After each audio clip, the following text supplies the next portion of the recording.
बिस्मिल्लाहिर्रहमानिर्रहीम, अस्सलामु अलैकुम वरहमतुल्लाहि वबरकातुहू।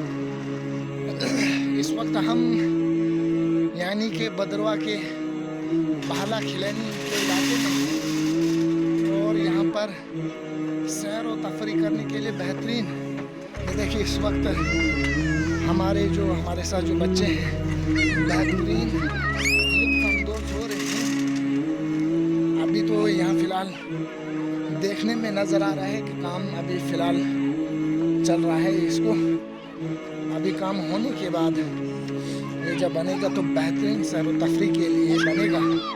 आप लोगों से गुजारिश है कि आप इसी इलाके में आए और सैर व तफरी खूब बच्चे, ये देखो इस वक्त बच्चे बहुत मस्ती में खेल रहे हैं। बेहतरीन नज़ारे हैं आपके सामने। ये देखो, ये इस वक्त बादल भी गरज रहे हैं, बारिश का भी मौसम है और बेहतरीन मौसम है। ये देखो बच्चे खेल रहे हैं।